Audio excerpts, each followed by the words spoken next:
Hola, ¿qué tal muchachos? ¿Cómo están? En este video vamos a responder la pregunta número 5 de la guía interactiva para el Exani 2 de la sección Física del módulo Ingenierías y Tecnología. Y la pregunta es la siguiente. Un bloque con masa de 3 kilogramos está en reposo sobre un plano inclinado. Si el coeficiente de fricción estática entre el bloque y el plano inclinado es μs, ¿cuáles ecuaciones satisfacen las condiciones de equilibrio que muestra la imagen? Esta pregunta corresponde al tema Cuerpos en equilibrio de estática de partículas, así que vamos a recordar nuestros conocimientos en este tema.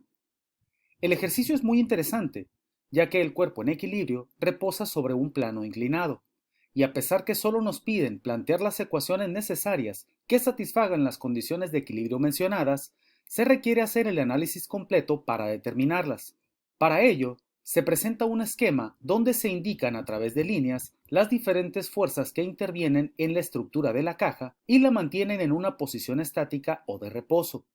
En física, se considera que un cuerpo que está en reposo o en movimiento con velocidad constante se encuentra en equilibrio.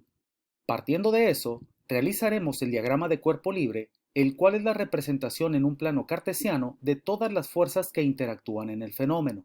En el caso particular de este problema, el diagrama lo trazaremos con el mismo ángulo de inclinación sobre el cual está colocada la caja en el plano inclinado. El punto donde convergen todas las fuerzas lo ubicaremos en el origen del plano, el cual coincide con la base de la caja. La fuerza normal siempre se genera cuando hay un cuerpo en un plano, ya que es la fuerza que lo empuja hacia arriba. En este problema, la caja está colocada sobre un plano inclinado, por lo que la fuerza normal correrá perpendicular al plano mencionado. Debido a la gravedad, la caja se tendría que estar cayendo a lo largo del plano. No obstante, está en reposo, lo cual nos hace pensar que existe una fuerza de fricción que impide que la caja caiga por el plano. El peso de la caja lo indicaremos con una fuerza a la que llamaremos W, que parte del origen y se mueve de manera perpendicular al plano terrestre. Como se observa, el peso tiene un ángulo de inclinación con respecto a los ejes del diagrama de cuerpo libre, lo que hace necesario descomponer la fuerza. Como ya se mencionó, y como producto del efecto de la gravedad, la componente rectangular X del peso se mueve del origen hacia la parte positiva del eje X. Por otro lado, la componente rectangular Y del peso se moverá partiendo del origen del plano hacia la parte negativa del eje Y en dirección opuesta a la fuerza normal. La fuerza que vamos a descomponer representa la hipotenusa del triángulo, y con el ángulo de referencia entendemos que los dos catetos serán las componentes rectangulares de la fuerza.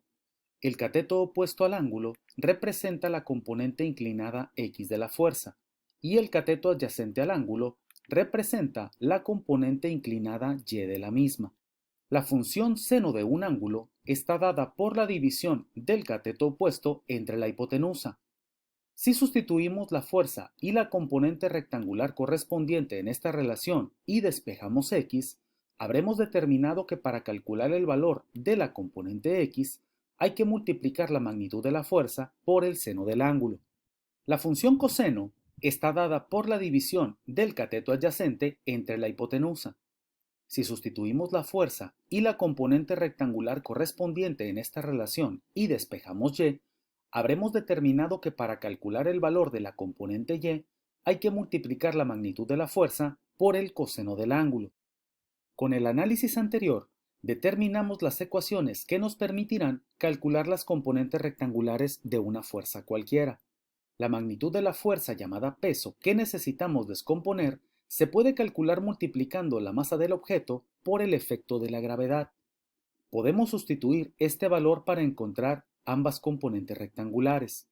La componente x se va a calcular multiplicando la masa por la gravedad por el seno del ángulo, y la componente y se obtendrá multiplicando la masa por la gravedad por el coseno del ángulo. Como ya sabemos con precisión qué fuerzas se mueven sobre el eje X y cuáles sobre el eje Y, podemos hacer la suma de fuerzas en cada uno de ellos.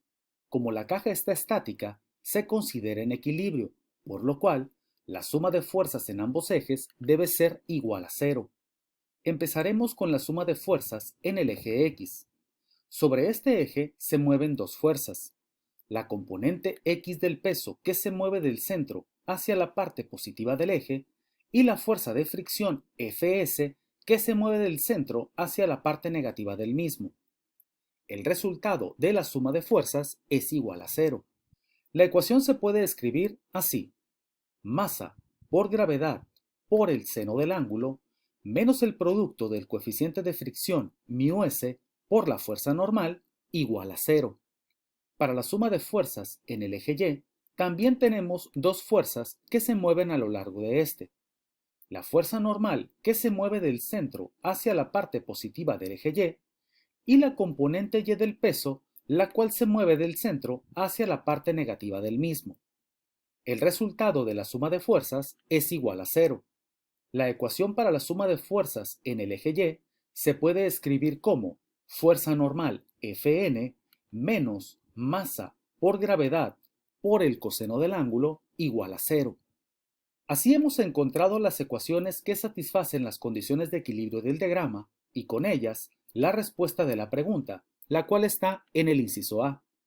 Si te gustó la explicación, haz clic en me gusta, suscríbete al canal y no dejes de seguirnos para más explicaciones de ejercicios.